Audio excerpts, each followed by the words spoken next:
Oke, Assalamualaikum warahmatullahi wabarakatuh.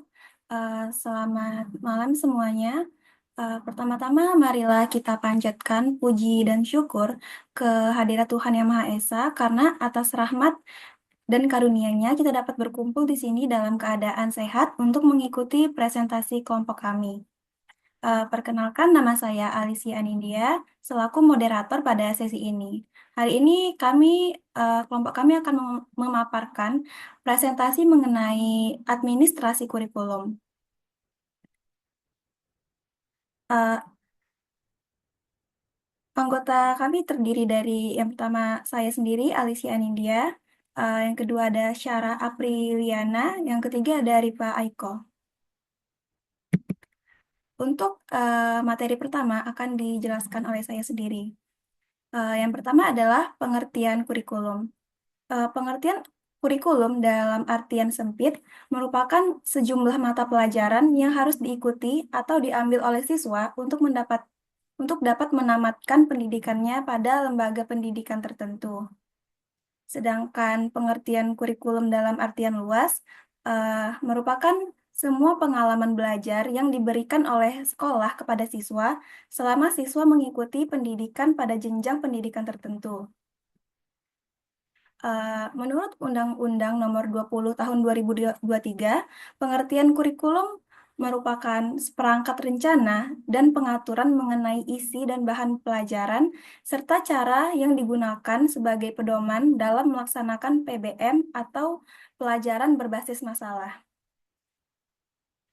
Fungsi kurikulum secara umum adalah sebagai alat untuk mencapai tujuan pendidikan. Jadi, apabila tujuan pendidikan itu berubah, maka secara otomatis kurikulum juga harus berubah. Fungsi kurikulum juga terbagi menjadi tiga. Yang pertama, bagi siswa.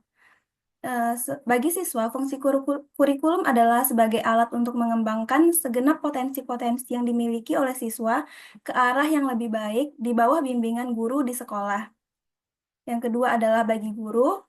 Fungsi kurikulum bagi guru adalah sebagai pedoman dan acuan dalam penyelenggaraan pembelajaran di sekolah. Dan yang ketiga adalah fungsi kurikulum bagi kepala sekolah. Fungsi kurikulum bagi kepala sekolah adalah sebagai pedoman dalam penyelenggaraan pendidikan di sekolah. Selanjutnya adalah proses administrasi kurikulum yang akan dijelaskan oleh teman saya, Syarah Apriliana. Kepada Syarah, dipersilakan. Baik, sebelumnya terima kasih kepada moderator.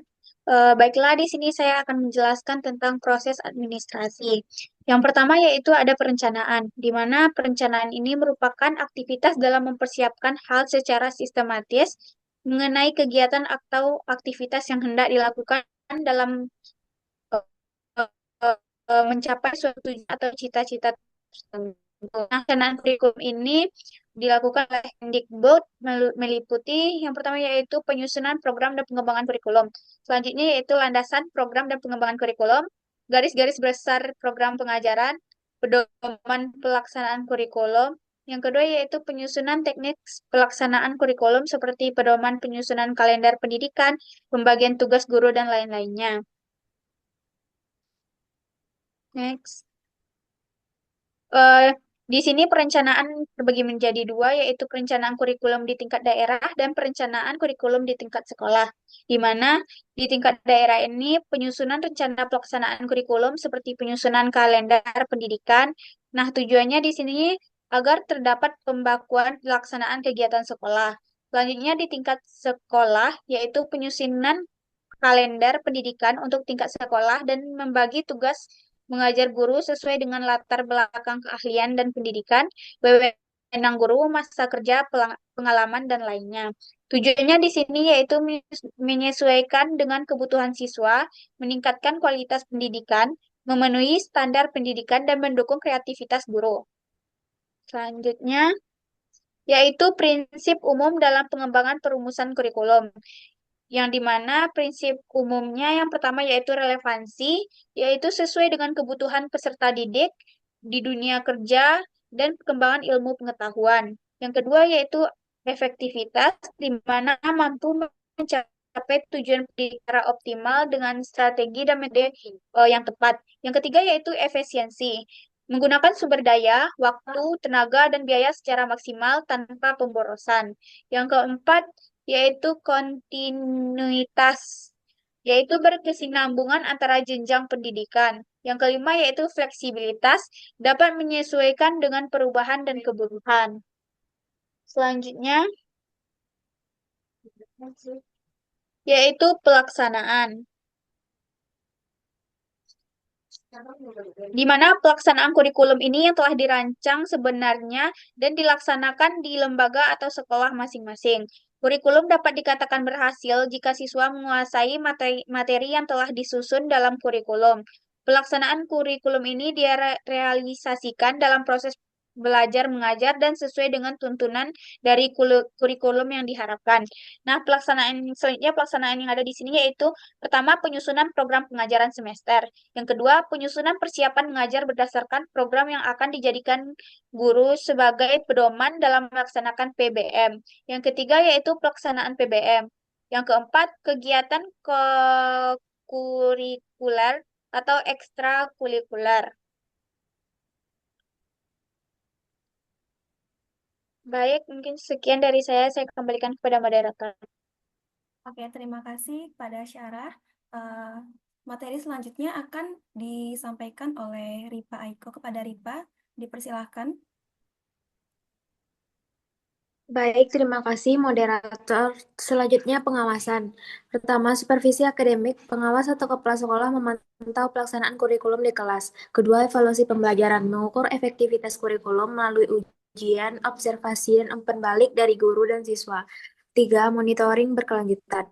Mengamati implementasi kurikulum secara rutin untuk memastikan kesesuaiannya. Keempat, pelatihan guru. Memberikan bimbingan dan peningkatan kompetensi kepada guru agar kurikulum diterapkan dengan baik. Kelima, melibatkan stakeholder mendengarkan masukan dari siswa, orang tua, dan masyarakat untuk penyempurnaan kurikulum. Next.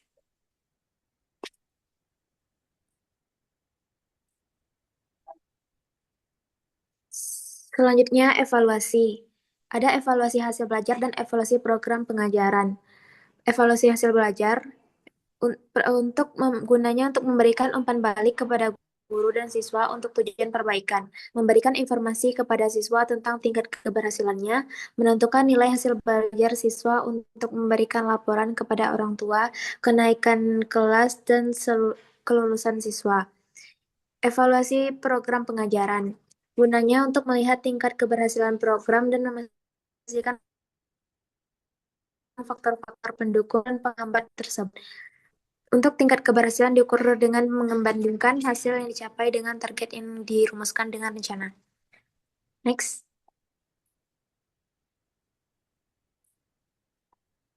Peran guru dalam administrasi kurikulum. Yang pertama sebagai perancang, menyusun rencana pembelajaran yang efektif sesuai dengan kurikulum yang berlaku. Kedua, menyiapkan strategi pengajaran, metode, dan media pembelajaran yang sesuai dengan kebutuhan siswa. Yang kedua, sebagai evaluator, yaitu menilai hasil belajar siswa melalui berbagai metode evaluasi seperti ujian dan tugas. Terus, menganalisis efektivitas metode pengajaran dan kurikulum yang digunakan. Yang ketiga, sebagai motivator, guru memberikan dorongan dan semangat kepada siswa agar lebih aktif dalam belajar, menciptakan lingkungan belajar yang kondusif dan menyenangkan. Next. Oke, terima kasih kepada Ripa Aiko.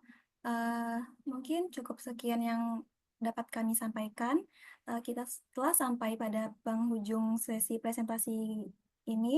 Terima kasih kepada para pemateri yang telah menyampaikan materi dengan jelas.